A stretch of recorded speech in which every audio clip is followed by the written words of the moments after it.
So last week we looked at the story of Zacchaeus, which is a very well-known story. One of the things that jumps out for me is that Zacchaeus is a despised man because he collects the taxes for the Romans, and these taxes can only be paid in the Roman currency, the Jewish currency being of much less value. And of course Zacchaeus, as we find out in the story, has been overcharging people and has become very rich as a result. And so you'd think such a person, despised by the religious leaders and people in general, would be a person that is on the sidelines, a person that ought not to be invited into Jesus' inner circle. But in actual fact, Jesus stops at the tree where Zacchaeus has climbed up to get a better view of Jesus and invites him or asks him if he can go into his home for a meal. And this is the most sort of intimate of social gatherings at the time. You would have had to have cleansed yourself, washed your hands, washed your cup and plate and so on. And then you spend time with that person. And Jesus was accused by the religious leaders of spending time with sinners. But in fact, that's who he came to save. He said that the healthy don't need a doctor, only those that are unwell. And so Jesus spent a lot of time with the despised of society, people who would have been considered criminals or prostitutes, or in league with the Romans.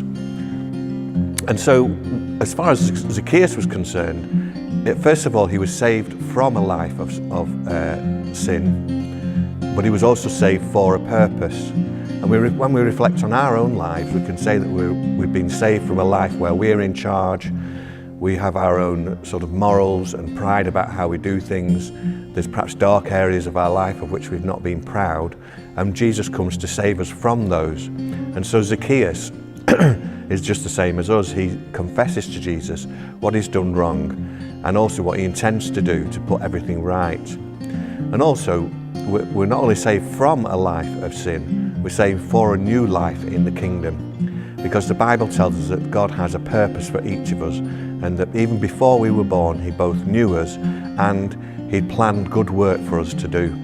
Which is just amazing, isn't it, that we've got that unique purpose under God.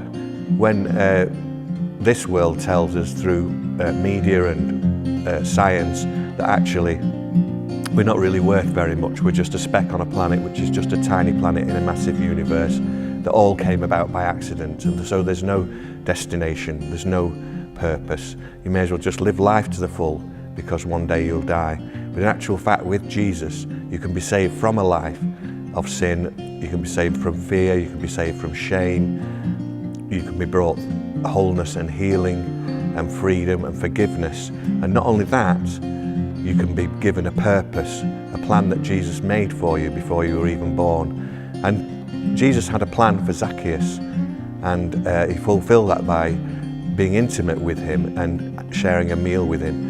So we don't know what happened to Zacchaeus at the end of this story, but it's just amazing that we know that Zacchaeus would have had a fulfilled life doing what God had planned for him. And of course, next week we're looking at Jesus the King and his triumphal entry into Jerusalem. Thank you.